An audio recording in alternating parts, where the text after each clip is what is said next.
श्रीराम नमस्कार. आज 11 मार्च 2021.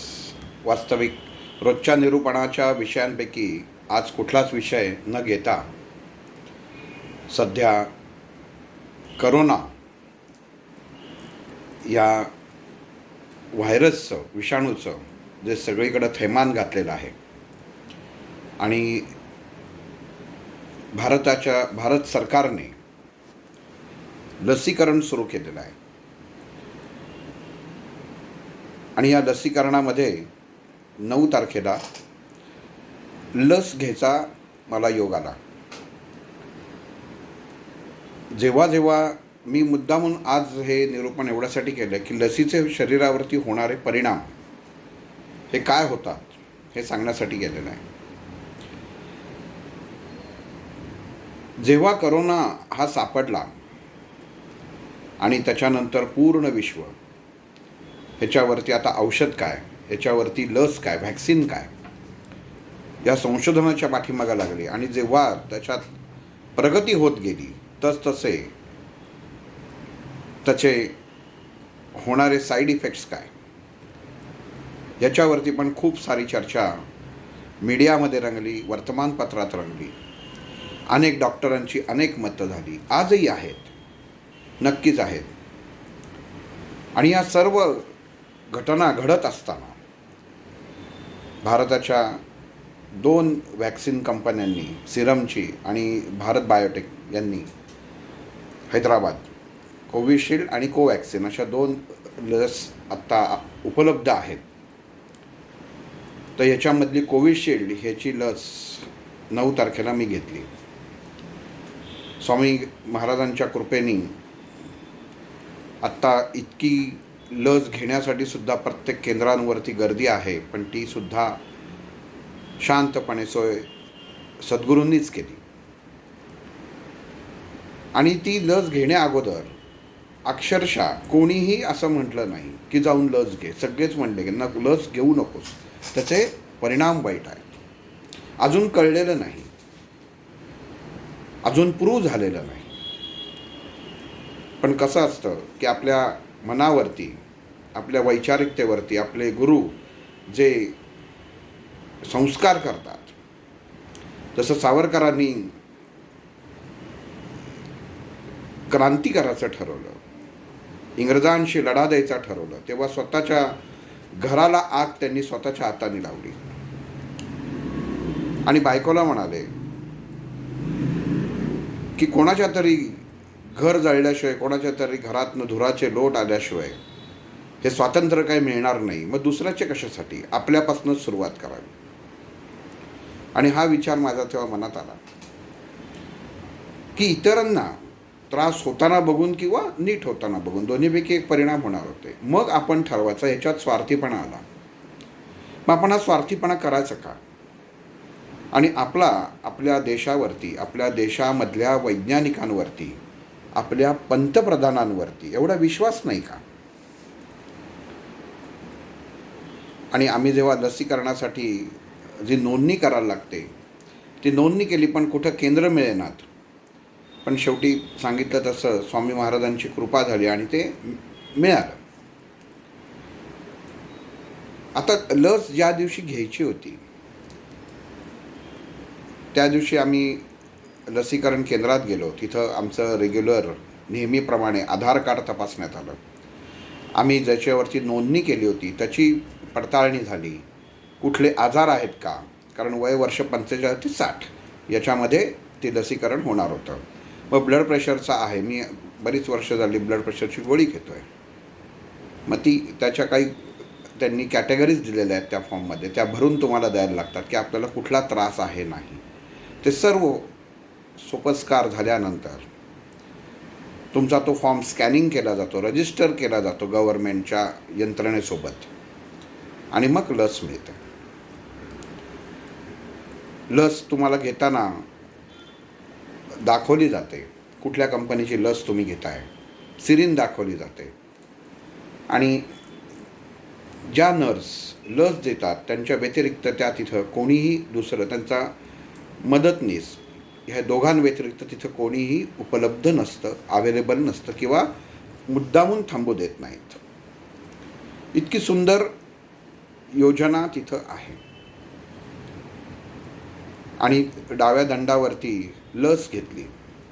अक्षरशः मुंगी चावले हे सुद्धा कळलं नाही. एका क्षणामध्ये लसीकरण झालं. नेहमीप्रमाणे एक अप्रूप असतं, त्याबरोबर ज्या ताईंनी लस दिली, ज्या नर्स यांनी लस दिली त्यांच्याबरोबर एक फोटो काढला. तर सर्टिफिकेट हातात आपल्याला मिळतं लसीकरण झाल्यावरती. ते सर्टिफिकेट दाखवल्यावरती आणि त्याच्याबरोबर एक अशी आपल्याला असं वेगळंच वाटतं, काहीतरी युद्ध जिंकून आलं आहे. पण ते तसं ते झालं. आणि मग नंतर सांगितलं गेलं की एक अर्धा तास इथं तुम्हाला थांबायला लागेल. आम्ही 4 मित्र होतो. मग प्रत्येकाचं लसीकरण झाल्यानंतर आम्ही एक अर्धा तास थांबलो. इथपर्यंत सर्व सुरळीत व्यवस्थित होतं. आता लस दिल्यानंतर होणारे परिणाम हे डोक्यामध्ये जेवढं आत्तापर्यंत ऐकलं होतं 1.5 वर्षामध्ये, हे सगळे एका क्षणामध्ये डोक्यात आलं. ह्या देशामध्ये हे झाले, ह्या देशांमध्ये इतके झालेत, ह्या देशांमध्ये इतके मेलेत, ह्या देशांमध्ये असं झालं, ही लस इतकीच प्रभावी आहे, ही गेल्यानंतर असा त्रास होतो, तसं संबंध त्या अर्ध्या तासामध्ये 1000 विचार त्या डोक्यामध्ये आले. आणि असं थोड्या वेळात जाणवलं, एक 15-20 मिनिटांनी, की आपल्या पायाला थोडीशा मुंग्या आल्यासारखं झालं. मला वाटलं आपण तिथं बसलो आहे त्याच्यामुळे झालं असेल, पण काही सांगता येत नाही. अर्धा तास होऊन गेला आणि तिथले डॉक्टर जे होते, अतिशय सुंदर स्टाफ, त्यांनी सांगितलं की 101पर्यंत ताप येऊ शकतो. 101च्या वर जर ताप आला तर मात्र डॉक्टरांना संपर्क करा, अन्यथा करायची काही गरज नाही. तुम्ही एखादी क्रोसिन घेऊन तुम्ही शांत राहू शकता की ज्यांनी त्रास होणार नाही. म्हटलं ठीक आहे. मग सर्टिफिकेट मिळतं आणि इतकी सुंदर गव्हर्नमेंटची व्यवस्था आहे केंद्राची, की जसं लसीकरण झालं तसं जे आपलं करोनाचं ॲप आहे जेव्हा चालू झालेल्याचं, त्याच्यावरती ताबडतोब SMS आला की तुम्ही व्हॅक्सिनेट झालेला आहात, पहिला डोस तुम्हाला दिला गेलेला आहे. तेव्हाच आपल्या आधार कार्डला सुद्धा हे लिंक होतं की तुम्ही कोरोनाचं वॅक्सिन घेतलेलं आहे. त्याचबरोबर लगेच मोबाईलवरती SMS पण आला की तुम्ही अमुक अमुक वॅक्सिन ह्या कंपनीचं ह्या वेळेला ह्या हॉस्पिटलमधनं ह्या डॉक्टरांच्या मार्गदर्शनाखाली घेतलेलं आहे. इतकी सुंदर सगळी यंत्रणा राबवलेली आहे. आरोग्य सेतूमध्ये सर्व माहिती येते. तुमचं कागदी सर्टिफिकेट जरी हरवलं तरी तिथं तुम्हाला डाउनलोड करायची व्यवस्था आहे.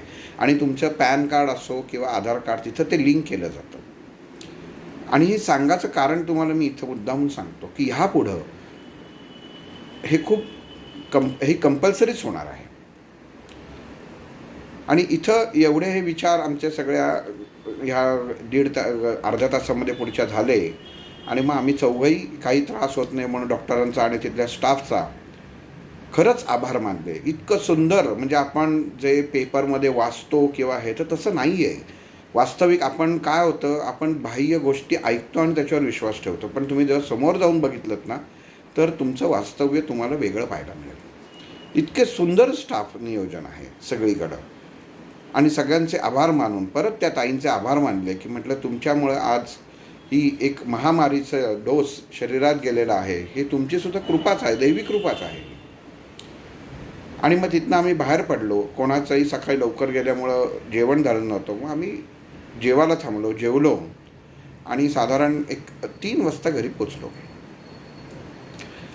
कुठंही दंडावरती जिथं इंजेक्शन दिलेलं होतं, वॅक्सिन दिलं होतं, कुठंही दुखत नव्हतं.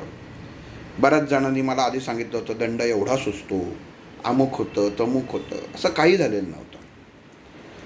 आणि मग संध्याकाळी 3:30 नंतर, दुपारी 3:30 नंतर मात्र चुणूक लागायला सुरुवात झाली. पहिल्यांदा असं जाणवलं की पूर्ण अंग गरम होत चाललं आहे आणि अंग गरम होत होतं. पण म्हटलं ठीक आहे, काही हरकत नाही. घरी आल्यानंतर आरामच करायचा हे त्या दिवशी निश्चित होतं. आणि मग तसं थोडा रोज संध्याकाळी मी चालायला जातो आमच्या गच्चीवरती. आणि तसं जेव्हा गच्चीवरती गेलो तेव्हा दुपारी एक अर्धा पाऊण तास विश्रांती घेतली होती. आणि तेव्हा उठताना असं जाणवलं की आपलं अंग थोडंसं जड झालेलं आहे. मग तसंच चहा पिऊन मी गच्चीवर चालण्यासाठी गेलो आणि लक्षात आलं की तेवढी एनर्जी नाही आहे. आणि एक फेरी मारली पण दुसरी फेरी मारता येणं शक्य नव्हतं. म्हणजे इतकं काही याच्यामध्ये एवढ्याशा अवधीमध्ये विकनेस आला. कुठलंही मी माझ्याकडं टेम्परेचर तपासाचं मशीन आहे, थर्मामीटर आहे. पण माझं कायम मत असतं की थर्मामीटर लोकांनी वापरावा, कारण त्याच्यावरचं रीडिंग हे ॲक्युरेट येतं. हल्ली इलेक्ट्रॉनिक गोष्टी मिळतात, पटकन होतं, पण ते चायनीज असल्यामुळं काही वेळा रीडिंग चुकू शकतं. तर जुने जे काही आहेत आपले उपकरणं हीच योग्य. ऑक्सिमीटर घरामध्ये पहिल्यापासून घेऊन ठेवला होता, की कारण साथच तेवढी होती, एक उपाययोजना म्हणून घेऊन ठेवला होता. ऑक्सिजन बरोबर होता. पण संध्याकाळी मला असं जाणवलं की जी माझी हार्ट पल्स असते ही नेहमी साधारण 65 ते 70च्या दरम्यान असते, ती 95 ते 100पर्यंत गेलेली आहे. मग मी माझं ब्लड प्रेशर चेक केलं. माझ्याकडे आहे मशीन, त्याचं चेक केलं तर ठीक होतं, नॉर्मल होतं.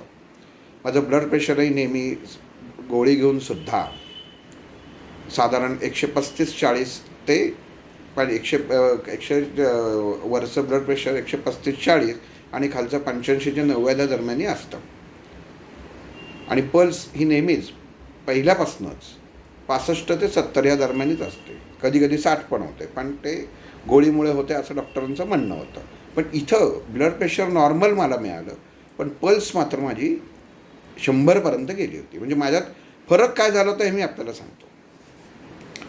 मग संध्याकाळी खाली आलो. मी म्हटलं आपला काही, आणि समोर जे सोसायटीतली माणसं चालायला येतात तेव्हा असंही जाणवलं की आपण जास्त न बोलणं उत्तम. म्हणजे एक प्रकारचं जसं म्हणतात ना की आवाजही नको वाटतं, असं एक सुद्धा मनामध्ये झालं. मी खाली आलो आणि संध्याकाळी साधारण एक 7-7:15 झाले होते.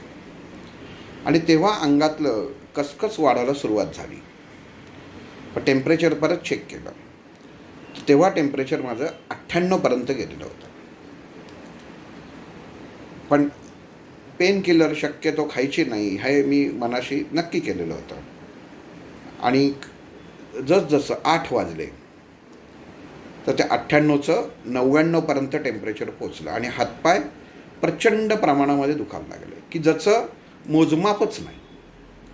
कंबर प्रचंड प्रमाणात दुखायला लागली. आणि संध्याकाळी थोडंसं जेवण करून तरी त्याच्यामध्ये चव बदलली. म्हणजे तोंडाला कडवटपणा आला, चव बदलल्यासारखं झालं. आणि परत जेव्हा मी टॉयलेटला गेलो आणि तिथं मात्र मला अक्षरशः म्हणजे म्हणतात ना एखाद्याला कापरं भरावं तसं भरून क्षणामध्ये अंग उडायला लागलं माझं टॉयलेटमध्येच. मी जेव्हा बाहेर आलो तेव्हा अक्षरशः 2 पांघरुणं अंगावर ओढली. म्हणजे हा त्या पुढच्या 4 मिनिटामधला मी तुम्हाला फरक हे सांगतोय, गोष्ट सांगतोय. आणि इतका ताप भरला याच्यामध्ये मी थर्मामीटरसुद्धा मी हातात धरला तर तो असा माझा हात होत होता. कंबर इतकी दुखत होती, डोकं प्रचंड प्रमाणामध्ये दुखत होतं, हातपाय प्रचंड प्रमाणामध्ये, हे सगळं पुढच्या 10 मिनिटात झालं होतं. इतकं दुखत होतं, खांदा दुखत होता, तोंड कडू पडलं, मळमळ वाढली, उजवा डोळा इथं असं वाटलं की माझा सुजलाय की काय. सुजला नव्हता पण वाटत होतं. आणि इतका त्रास झाला. तसंच मी पण गोळी काही घेतली नाही. मी म्हटलं नको घ्यायला गोळी. आणि जसं 11 वाजले इतकं अंग दुखत होतं, 101 ताप होता. आणि मला माहीत नाही, मला कळलं नाही मला म्हणजे झोप लागली होती का मला मी ग्लानीत होत होतो त्याच्यामध्ये. पण एवढं निश्चित होतो की त्या ग्लानीमध्ये मी बडबडत होतो. आणि या बडबडीमध्ये एक निरूपण पण झालं. गंमत बघा कशी, कळत काही नव्हतं. तापातनं बडबड काय मला माहीत नाही, पण मला ताप एवढा चढला होता की त्या तापामध्ये माझ्या एका मित्राला मी, एका आमच्या ग्रुपवरच्याच आजींनी मूर्खाची लक्षणं काय असतात हा एक प्रश्न विचारला होता. ती लक्षणं मी त्या मित्राला या तापामध्ये बडबडामध्ये सांगत होतो. त्याचं घरातनं रेकॉर्डिंग पण झालेलं आहे. झोपेत म्हणजे असं माणूस अशा परिस्थितीत गेलं की कसा बडबडतो हे मला पहिल्यांदाच कळलं, स्वतःचाच अनुभव. रात्रभर झोप नाही, ताप उतरला नाही, आणि रात्री मग 11 वाजता मी एक क्रोसिनची गोळी घेतली, पण त्यांनी सुद्धा ताप उतरला नाही, अंगदुखी थांबलं नाही, कुठल्याही प्रकारचं एक सुसह्यता वाटेल असं वातावरण तयार नव्हतं. पहाटे प्रचंड प्रमाणात शरीरातलं पित्त वाढलं, मळमळ इतकी वाढली, 2-3दा उमासे आले, उलटी काढायचा प्रयत्न केला पण उलटी झाली नाही. पण हे झालं, इतकं डोकं दुखत होतं की त्याला मी सांगूच शकत नाही. पण परत नंतर म्हटलं औषध काही घ्यायचं नाही. आणि कसं बसं सकाळपर्यंत ते नेटलं. रात्री डॉक्टरांना फोन केला होता, आपल्याच ग्रुपवरचे डॉक्टर अगरवालांना फोन केला. ते म्हटले क्रोसिन एक घेतलेत की कमी होऊन जाईल त्याच्यामध्ये. मग शेवटी रात्री 11 वाजता येतं, पण त्याचा काही उपयोग झाला नाही. सकाळ उठलो म्हणजे कुठलं, जागाच होतो. आणि मग सकाळी परत ॲज इट इज आहे तशीच कंडिशन. पण एक जाणवलं की सकाळी मी जेव्हा बघितलं तेव्हा सकाळी साधारण 6:30 वाजता पहाटे माझ्या अंगातला ताप पूर्ण उतरलेला होता. तेव्हाही मी मोजमाप केलं आणि तो 97पर्यंत आला होता. आणि नंतर काही ताप चढला नाही, ते आत्तापर्यंत अजिबातच नाही, 97च आहे. पण अंग इतकं दुखत होतं, डोकं इतकं दुखत होतं. आणि कालचा दिवस मी काल घरी झोपून काढला, पण अतिशय वाईट दिवस, अंगातला पूर्ण त्राण गेल्यासारखं. आणि गंमत अशी असते, म्हणतात ना की प्रत्येक गोष्टीला काहीतरी कुठेतरी सद्गुरू मार्ग काढत असतात. एक जण माझ्या ओळखीचे आहेत, त्यांची मुलगी अमेरिकेमध्ये मोठ्या हॉस्पिटलमध्ये मोठ्या पदावर आहे, शी इज MD. आणि तिचा फोन आला की काका कसे आहात तुम्ही.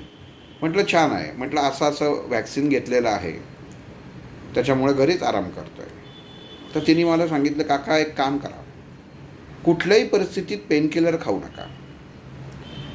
म्हटलं हॉस्पिटलमध्ये पेनकिलर आणि अँटासिड देतात, ते म्हटले अजिबात खाऊ नका. त्याचं कारण असं की जर पेनकिलर खाल्लीत तुम्हाला म्हणे त्रास झाला आहे, तुम्हाला परत एकदा मी सांगतो, तुम्हाला म्हणे त्रास झाला आहे, याचा अर्थ तुमची शरीराची इम्युन सिस्टीम 100% चांगली आहे म्हणून त्रास झालेला आहे. ज्यांची इम्युन सिस्टीम वीक असते आणि जे पेनकिलर्स खातात त्यांना त्रास होत नाही. पण हा त्रास होणं गरजेचंच आहे, कारण ह्याच्या वेळी शरीरामध्ये जे प्रतिजैविक काम करत असतं आणि शरीरामध्ये आपल्या अँटीबॉडीज तयार होत असतात, त्या योग्य तऱ्हेने तयार होतात. पण जेव्हा आपण पेनकिलर घेतो तेव्हा त्याच्यामध्ये तयार होणाऱ्या अँटीबॉडीजमध्ये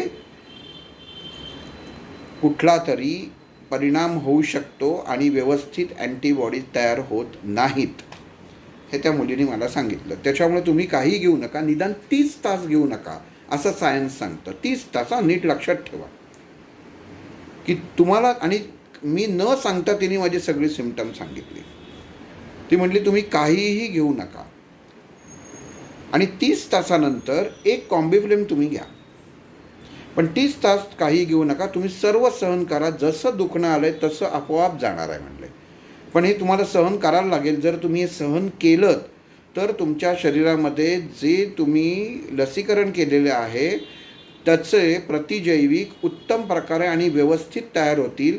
आणि तुम्हाला त्रास होतो आहे याचाच अर्थ असा की दिलेला डोस हा तुमच्या शरीरात व्यवस्थित काम करत आहे. हे त्याचं पावती आहे.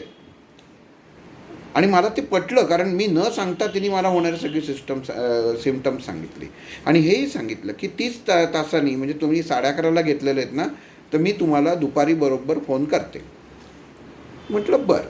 आणि त्याप्रमाणे दुपारी त्या मुलीचा मला परत फोन आला आणि ती म्हणाली, तुम्ही आता लक्षात घ्या, तुमच्याकडे ब्लड प्रेशरचं मशीन आहे? म्हटलं आहे. तर तुम्ही ब्लड प्रेशर चेक करा. म्हटलं मला माहिती आहे की ते 140-90पर्यंत त्याच्या आसपासच असतं. नाही, ती म्हटले कमी झालं असेल. मी लगेच ब्लड प्रेशरचं म्हटलं थांबा, होल्ड करा, आणि चेक केलं. आणि खरंच आश्चर्य, माझं ब्लड प्रेशर माझ्या जीवनात, म्हणजे मी तरी पाहिलं नाही का कुठल्या डॉक्टरनं सांगितलं नाही की तुमचं 120/80 आहे. ते ब्लड प्रेशर 120/70 ते 74च्या दरम्यान होतं. आणि मला त्या मुलीने म्हणली, काका म्हणजे तुमचं लसीकरणाचा प्रभाव शरीरावर व्यवस्थित झालेला आहे. बघा, ज्या मुलीला माहीत पण नाही, ती US ला आहे, आणि 30 तासानंतर शरीरात काय बदल होतो आहे हे त्या मुलीने परफेक्ट सांगितलं. आणि आता मला म्हणाली, आता तुम्ही कॉम्बिफ्लेम घ्या, 30 तास झालेले आहेत, आणि 1 तासाने ब्लड प्रेशर परत चेक करा, ते तुमचं नॉर्मल आलेलं असेल. आणि मग मी 1 तासाने परत चेक केलं तर ब्लड प्रेशर नॉर्मल आलं. तर मी तिला फोन करून सांगितलं की असं असं तू म्हटलीस तसंच झालेलं आहे. ती म्हटली, आता तुम्हाला कशाचीही गरज लागणार नाही, तुम्ही नॉर्मल पुढच्या अर्ध्या तासात व्हाल. बघा, म्हणजे घटना मी तुम्हाला वेळेसकट मुद्दाम सांगतो आहे. आणि खरंच पुढच्या अर्ध्या तासात मी पूर्ण नॉर्मल झालो. संध्याकाळी बाहेर व्यवस्थित गाडीवर चक्कर वगैरे मारून आलो. मी जो उठाच्याही आदल्या दिवशी मनस्थितीत नव्हतो, त्या दिवशी दुपारपर्यंत नव्हतो, तेच पुढच्या 2 तासात हे बदल झालेले होते.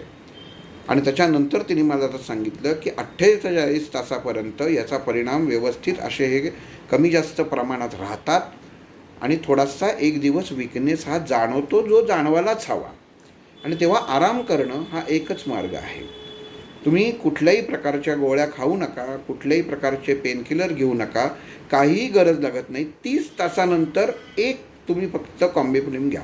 पण तुम्ही जर लसीकरण झाल्यानंतर लगेच घेतलं तर तुमच्या शरीरामध्ये तयार होणारी प्रतिजैविक जी तयार होतात, अँटीबॉडीज तयार होतात, त्याच्यामध्ये घोटाळा उत्पन्न होऊ शकतो. हे सायन्सनी प्रूव्ह केलेलं आहे म्हटले. पण तिचा इतका तिकडं अमेरिकेत तिने तो स्टडी करून ठेवलेला आहे. आणि हे मी तुम्हाला सांगायचं कारण असं की प्रत्येकजण लसीकरणाला सामोरं जाणार आहे. हे त्रास होतात, थोडंसं मानसिकतेने त्याला पॉझिटिव्ह अँगलनी सामोरं जा. आणि जे तुम्हाला त्रास झाले हे चांगलं आहे. आपल्या लसीवरती 100% विश्वास ठेवा आणि प्रत्येकाने लस घ्या. तुम्हाला त्रास हा प्रत्येकाला होणार आहे. आणि शक्यतो खरंच पेनकिलर घेऊ नका. आपली सहनशक्ती, म्हणजे मला त्या दिवशी दुसऱ्या दिवशी असं झालं, मला अक्षरशः माझ्या घरच्यांनी बऱ्याच जणांना सांगितलं, तरी आम्ही सांगत होतो लसीकरणात जाऊ नका, आम्ही जाणार नाही, हे असंच होतं तसंच होतं. असं नाही आहे. आपल्या शरीरामध्ये एक नवीन सिस्टम तयार होत असताना हा त्रास हा होतोच. हे प्रत्येकाने लक्षात घेतलं पाहिजे. आणि लोकांना शारीरिक हानी का झाली तर कोणाचंही न ऐकता स्वतः डॉक्टर होऊन थोडंसं, आता त्या मुलीने मला सांगितलं तुमचं ब्लड प्रेशर लो झालं. मी बघितलं, जर घाबरून तिच्यावर विश्वास न ठेवता लगेच ब्लड प्रेशरची गोळी किंवा काही घेतलं असतं तर माझ्या शरीरात बदल झालाच असता. अशा गोष्टींमुळे बऱ्याच लोकांचे जीव गेले. म्हणून मला सांगणं असं आहे की जो त्रास होतोय तो सहन करा, काही नाही, तुम्ही आपोआप नॉर्मल होता. आणि आज त्याच्यानंतर मी तुमच्या आत्ता समोर आहे, एवढ्या 2 दिवसामध्ये 1 कॉम्बिफ्लेम खाऊन 30 तासानंतर, परत गणित लक्षात घ्या, 30 तासानंतर 1 तुम्ही कॉम्बिफ्लेम खा. तोपर्यंत काही घेऊ नका. अदरवाईज तुम्ही जे लस घेतलेली आहे त्याचा व्यवस्थित लोड शरीरामध्ये अँटीबॉडीजचा होणार नाही, हे तिकडं त्यांनी प्रूव्ह आहे असं त्यांनी सांगितलेलं आहे. शेवटी प्रत्येकाचे डॉक्टर वेगळे असतात, त्यांचं सांगणं वेगळं असतं. मी काही डॉक्टर नाही, त्यामुळे काही सांगू शकत नाही. पण मला स्वतःचा अनुभव काय आहे हे मी आपल्याला सांगतो आहे की माणसांच्या मनामध्ये लसी संदर्भात जी भीती आहे की नंतर काय होईल, असं होईल का, माझं तसं होईल का, काहीही होत नाही. आणि ह्याच्यानंतर मला आत्ताच त्यांनी सांगून ठेवलं की तुमचा दुसरा डोस जेव्हा तुम्ही घ्याल तेव्हा ह्याच्यापेक्षा जास्त त्रास होतो आणि तेव्हा माणूस डिप्रेशनमध्ये पण जातो. हे मी तुम्हाला आधी का सांगतो आहे की ह्या गोष्टी होणार आहेत. ह्याचे साईड इफेक्ट्स नाही आहेत, या गोष्टी घडतात कारण आपल्या शरीरामध्ये त्याप्रमाणे सिस्टम तयार होत असते. त्यामुळे कोणी घाबरू नका. निर्धास्तपणे सर्वांनी लस घेणं गरजेचं आहे. कारण लस घेतली नाहीत मला काहीतरी होईल या भीतीने कायम लक्षात ठेवलं पाहिजे. भगवंतानी परमात्म्यानी प्रत्येकाचा शेवटच्या श्वासाचा जो मिनिट तास लक्षात ठेवलेला आहे, ठरवलेला आहे, त्या क्षणी सगळं घडणार आहे. पण म्हणून कोणी लसीकरणापासून लांब जातात की आम्हाला काय होणार आहे, प्रत्येकाचा मृत्यू ज्यावेळी आहे सगळं मान्य आहे. पण त्याच भगवंतांनी त्यांनीच बुद्धी देऊन हे निर्माण केलेलं आहे. त्याचा आपण लाभ घेतला पाहिजे आहे आणि तो सुद्धा एक पॉझिटिव्ह दृष्टिकोन ठेवा. आपल्या सरकारवर विश्वास ठेवा. अतिशय उत्तम प्रकारे सगळीकडं व्यवस्थित व्यवस्था आहे, कुठंही अडचण नाही आहे. थोडंसं प्लस मायनस हे सगळीकडंच होतं. पण प्रत्येकाने लस नक्की घ्या त्याच्याप्रमाणे. आणि पुढं अजून एक गोष्ट जाऊन सांगतो की पुढं रेल्वे प्रवास, विमान प्रवास, तुम्हाला कुठलेही प्रवास करताना जर तुमच्या आधार कार्ड, पॅन कार्डला हे जर कोविडचं सर्टिफिकेशन जर नसेल तर तुम्हाला प्रवास करता येणार नाही. हे लक्षात ठेवा. हे मी जनरल माहिती काढून जी घेतलेली आहे ती मी तुम्हाला सांगतो आहे. मग नंतर बळजबरीने तुम्हाला लस घेण्यापेक्षा आत्ता जर सहजतेने तुम्हाला मिळत असेल तर ती तुम्ही सर्वांनी घ्यावी अशी मला एक विनंती. आणि याच्यात अजिबात घाबरू नये. याच्यामध्ये होणारा त्रास हा क्षणिक आहे आणि हा होतोच, पण तो तुम्हाला भोगायलाच हवा आणि तो प्रत्येकाने भोगलाच पाहिजे. कारण त्याची पावती असं आहे की तुमच्या शरीरात उत्तम प्रकारे अँटीबॉडीज तयार होत आहे. सर्वांना फक्त कळावं, सगळ्यांच्या मनामधला लसी, व्हॅक्सिन याबद्दल गैरसमज दूर व्हावा एवढ्यासाठीच हा व्हिडिओ केलेला आहे. श्रीराम.